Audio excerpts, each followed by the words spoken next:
इस वक्त हमारे साथ हमारे और भी सहयोगी जुड़ रहे हैं। मुंबई से पूजा हैं, वाराणसी से सौरभ शुक्ला हैं और साथ में अहमदाबाद से शरद शर्मा हैं। हम बात कर रहे हैं सेंट्रल विस्टा की और कर्तव्य पथ की, जहां पे लाखों की तादाद में लोग पहुंच रहे हैं और इससे इंडिया गेट के आसपास पार्किंग और जाम की समस्या उत्पन्न हो रही है। हजार गाड़ियों की पार्किंग की व्यवस्था है और यहाँ पर एक वक्त में 10,000 से ऊपर गाड़ियाँ पहुँच रही हैं। ऐसे में दिल्ली ट्रैफिक पुलिस ने लोगों से अपील की है कि यहाँ घूमने आए तो पब्लिक ट्रांसपोर्ट का इस्तेमाल करें। देखिए रिपोर्ट। इंडिया गेट पर ड्रोन शो, भीड़ ड्रोन शो देखने भी उमड़ी और सेंट्रल विस्टा की खूबसूरती भी। आप सभी भाइयों से अनुरोध है, अगर आप इंडिया गेट की तरफ जाना चाहते हैं तो अंडरपास का प्रयोग करें। जनसैलाब ऐसा कि पैर रखने तक की जगह नहीं, पार्किंग सीमित और गाड़ियों का लंबा कारवां। भैरव बाबा के पास पार्किंग की हमने, फिर वहाँ से हम लोग बाय रोड यहाँ तक आए एंड फिर ये पूरा घूमा। यहाँ पे पार्किंग के इशू है, यहाँ पे पार्किंग को लेके काफी दिक्कत हो रही है और जो इंडिया गेट का एक सो कॉल्ड होता था कि जहाँ पे लोग खा पी सकते थे, तो उन लोगों के लिए काफी दिक्कत आ रही है। गाड़ी पार्किंग करने में हमें बहुत ही प्रॉब्लम हुई।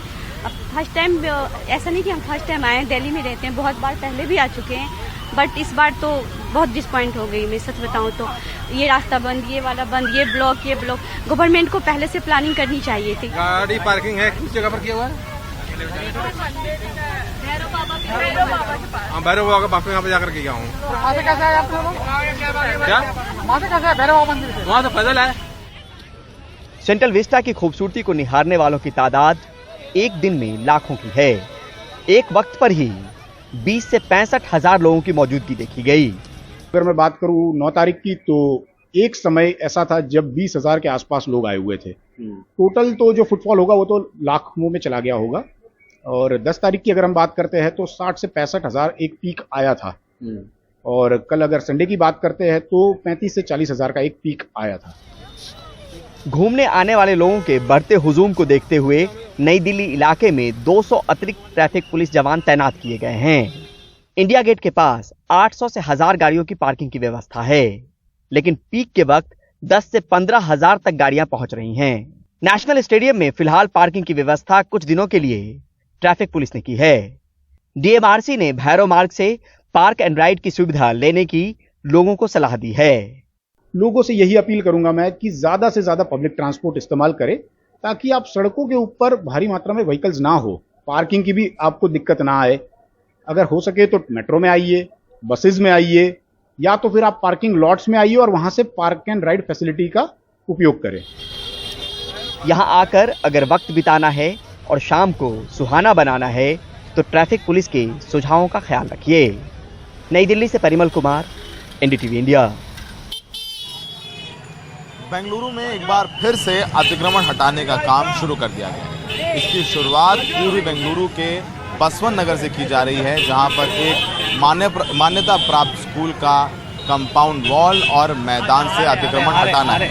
इसके अलावा आपको बताएं कि ऐसी 350 लोकेशन चिन्हित की गई हैं जहां से अतिक्रमण हटाना है। देखिए हमारे सहयोगी निहाल कदवई की ये रिपोर्ट। एक पॉश अपार्टमेंट के हिस्से को तोड़ना पड़ा और उसके बाद पानी निकला। जब सर्वे आगे बढ़ा तो पता चला कि देखिए यहाँ किस तरह से ये जो पूरी सड़क बनाई गई है, ये राज कालवे पे बनाई गई है। यानी कि यहाँ पर नाला होना चाहिए, लेकिन लोगों ने इसको कब्जा करके सड़क बना दिया। अब जेसीबी लगा करके, बुलडोजर लगा करके पहले पेड़ों को काटा जा रहा है, उसके बाद ये जो पूरा ट्रैक है, इस पूरे ट्रैक को यहाँ से तोड़ा जाएगा और तोड़ने के बाद इस पूरे ट्रैक के नीचे यहाँ पर पूरा नाला बनेगा ताकि पानी का बहाव न रुके। अगर पानी का बहाव यहाँ से होगा तो जाहिर है कि यहाँ पर पानी का आसपास कहीं भी जमाव नहीं होगा।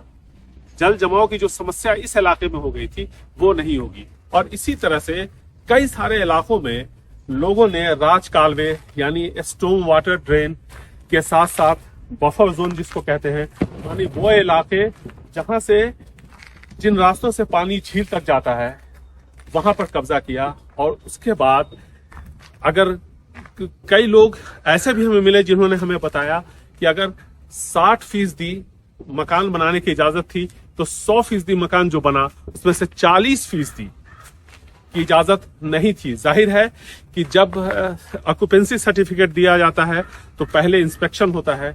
इसमें सीधे तौर पर जो अधिकारी हैं, बिल्डर्स हैं, उनकी मिलीभगत है और इसका खामियाजा उन लोगों को भुगतना पड़ता है जो यहाँ पर मकान खरीदते हैं, क्योंकि उन्हें पता नहीं होता। ऐसे में जो लोग बड़े शहरों में मकान खरीद रहे हैं उन्हें इस बात का खास ख्याल रखना चाहिए, ये भी जानकारी इकट्ठा करनी चाहिए कि क्या जो प्लान है वो पूरी तरह से अप्रूव्ड है या नहीं, क्योंकि सर्टिफिकेट हमने देखा कि कई लोगों को दिए गए हैं लेकिन उन सर्टिफिकेट्स का कोई मतलब नहीं था। सर्टिफिकेट दे दिए गए और अब कई जगहों पर देखिए यहाँ पे सड़क तोड़ा जा रहा है, कहीं पे पॉश अपार्टमेंट के एक हिस्से को तोड़ा जा रहा है। इसी तरह से कई सारी जगह हैं जहां पर राज कालवे से जो अतिक्रमण है उसको हटाया जा रहा है। तो कुल मिलाकर के एक अजीबोगरीब स्थिति पैदा हो गई है। और सिर्फ ये बेंगलुरु शहर की बात नहीं है, बल्कि देश के किसी भी हिस्से में आप जाएं, जितने भी महानगर हैं, वहां आम तौर पर इस तरह की समस्याओं से नए लोगों को, खास करके वो लोग जो बाहर से आए हैं, उन्हें जूझना पड़ता है। ऐसे में जरूरी है कि जब भी आप मकान लें तो पूरी तरह से जांच कर लें कि कहीं भविष्य में अगर वो उसको तोड़ने की जरूरत पड़े तो आप उसके शिकार न हो। बेंगलुरु से निहाल किदवई, NDTV इंडिया।